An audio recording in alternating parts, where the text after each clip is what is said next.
जय हिंद दोस्तों, सभी को इंतजार है वन रैंक वन पेंशन 3 का।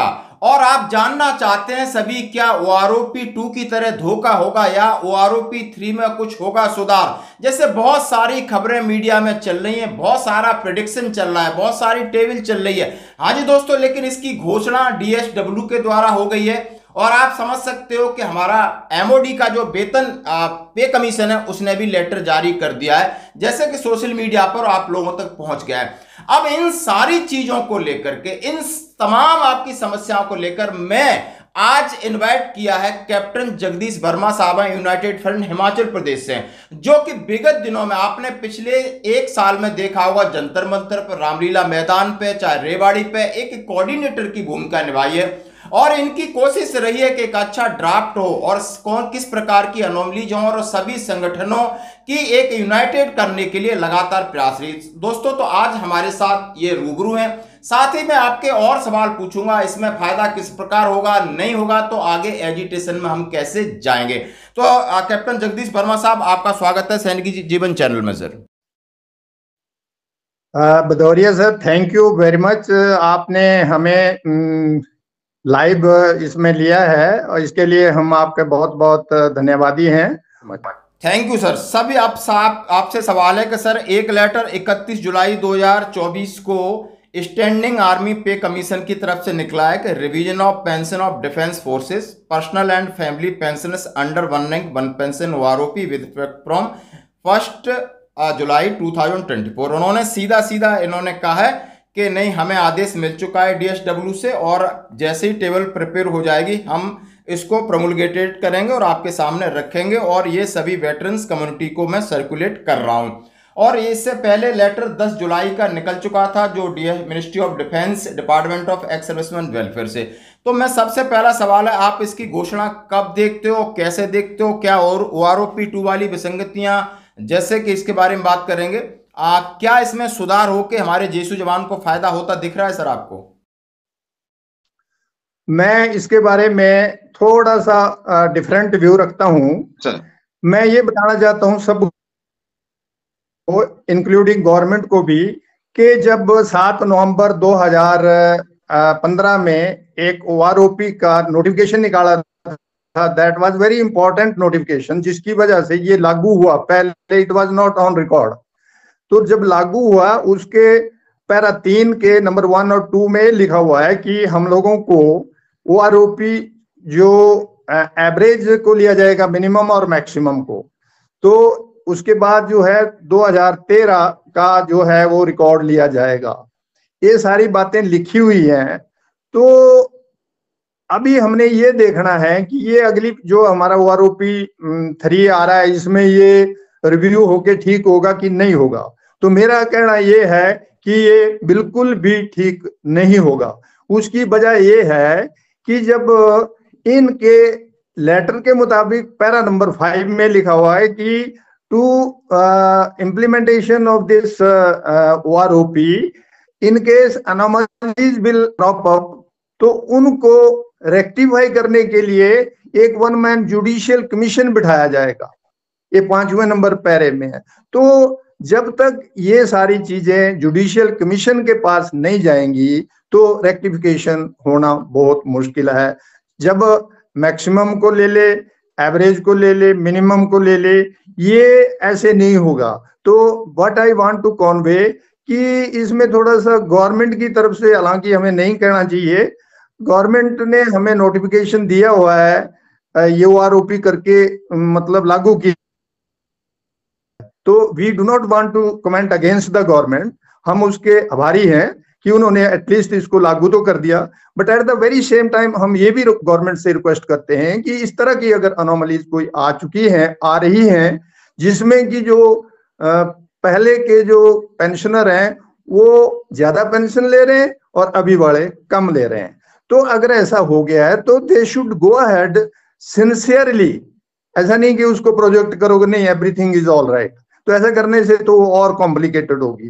तो अगर उनको रेक्टिफाई नहीं करेंगे तो जो हमारी अगली पेंशन होगी उसमें और भी कॉम्प्लिकेशन आएंगी।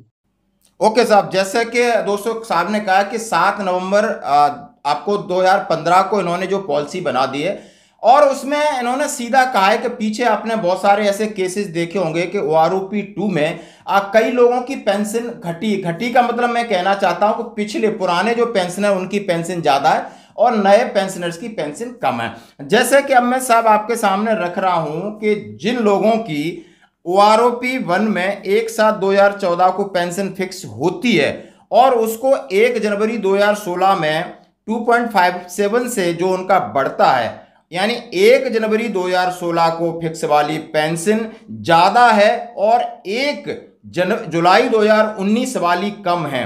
खासकर नायब सूबेदार की आप देख सकते हो, सूबेदार की देख सकते हो, सूबेदार मेजर की देख सकते हो।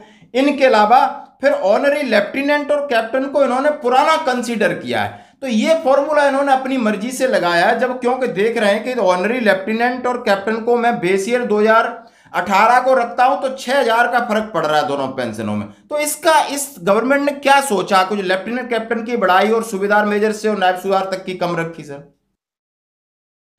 इसमें मैं ये ऐड करना चाहता हूं कि मेजर की जो है वो कितनी हाइक हुई है, लेफ्टिनेंट कर्नल की देखो, कर्नल की देखो, तो जो भी बेनिफिट मिल रहे हैं इसके वो मिल रहे हैं हायर रैंक को, जबकि ये मिलने चाहिए लोअर रैंक को, सिपाही से लेकर के जिनकी कम सर्विस होती है उनको मिलने चाहिए। लेकिन ये उल्टा हो रहा है।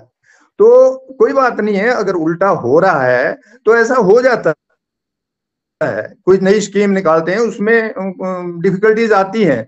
तो क्या गवर्नमेंट को किसने रोका हुआ है कि 1 मैन जुडिशियल कमीशन की जो रिपोर्ट है, जिस chief justice Patna high court के लक्ष्मी नरसिम्हा रेड्डी जी हैं, उनकी जो क्या रिकमेंडेशन है इसके ऊपर, उनके लिए इसको दोबारा रिफर किया जा सकता है कि these anomalies are coming up, तो आप इसको रेक्टिफिकेशन के लिए on the basis of your recommendation उसको ठीक करो, तो ये हो जाएंगी, तो कोई बड़ी बात नहीं है। But government is not sincerely doing, तो ये थोड़ा सा उसमें प्रॉब्लम है। हाँ, जैसा दोस्तों साहब ने सीधा सीधा कहा है कि मैंने ऑनरी कैप्टन तक की बात की, उन्होंने कहा और यदि आप आगे बढ़ोगे तो आप उनका किसका ज्यादा इंक्रीज हुआ है वो आप देख सकते हो। जैसा कि अभी मैं आपको दिखा रहा हूं कि पिछले आपको OROP 2 में 1677 सिपाही का हुआ था, नायक का 2817, हवलदार का 2100, 2000, और नायब सूबेदार का माइनस जाता है, सूबेदार का माइनस जाता है 1800, 1600 सूबेदार मेजर, और मेजर साहब का सीधा 7345 हाइक होता है, लेफ्टिनेंट कर्नल का 6000 प्लस होता है, कर्नल का 12000 प्लस होता है, ब्रिगेडियर का 12 से 13000 होता है,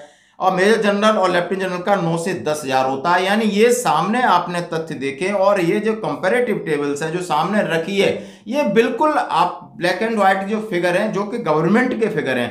अब बात आ रही कि गवर्नमेंट इसको 1 जुडिशली कमेटी की बात कर रहा है, या हम 3 रिटायर जज की बात कर रहे हैं, या हम कह रहे हैं कि संसदीय समिति, कुछ पार्लियामेंट्री ये सब लोग आके हमारी हेल्प करें, और लेकिन गवर्नमेंट इस पे अभी ध्यान नहीं दे रही है। अब मैं ध्यान नहीं दे रही है, और OROP 3 जैसे ही अभी लगभग अनाउंस होने वाला है, उसके बाद आपका क्या रुख रहेगा, क्योंकि आपने भी जो चंडीगढ़ के सांसद हैं मनीष शर्मा जी, उनको ज्ञापन दिया था और आपकी हमारी बात हुई थी कि संसद में इस बात को रखेंगे।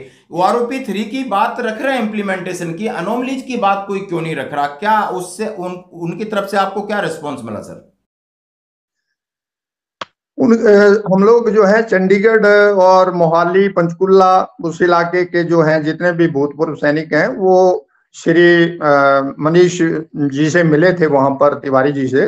तो उन्होंने बहुत शांतिपूर्वक ढंग से हमारी बातों को सुना। 2 डेलीगेशन थे एक्स सर्विसमैन के, और उन्होंने बोला कि I will go through the contents of these petition, उसको पहले खुद समझूंगा मैं अच्छे से। हालांकि वो पहले कोई कमेटी बैठी थी जो उसमें मेंबर भी रहे थे, लेकिन मैं इनको दोबारा से शांतिपूर्वक पढ़ूंगा, और उसके बाद जो है जो भी उचित होगा रक्षा मंत्री से डिस्कस करके, या जरूरत पड़ेगी तो पार्लियामेंट्री जो सेशन चल रहा था उसमें भी इसको उठाऊंगा। हालांकि अभी तक उठाया नहीं है। नॉट ओनली दिस, हमारी जो आपने बात की अनोमलीज के बारे में, अभी 18वीं लोकसभा के इलेक्शन हुए, पूरे हिंदुस्तान में रेसलर जो हमारी सेक्सुअल हैरेसमेंट की शिकार हुई उनका मुद्दा, और भी सारे के सारे मुद्दे जो हैं उठाए गए। हमारा एनोमलीज का मुद्दा जो है अनफॉर्चुनेटली कहीं भी नहीं उठाया गया। तो this is very sad story कि किसी भी प्लेटफॉर्म पे ना गवर्नमेंट की जो सत्ता पक्ष है, ना अपोजिट है, या कोई तीसरी किसी ने भी नहीं किसी प्लेटफॉर्म पे उठाया। तो दिस इज वेरी अनफॉर्चुनेट। दोस्तों, जैसा कि कहा कि ये बड़ा दुर्भाग्यवश है कि ना ही पक्ष ने हमारी बात सुनी, ना ही विपक्ष ने पक्ष को सुनाने की कोशिश की, और ना ही इन दोनों को नेशनल मीडिया ने उठाया।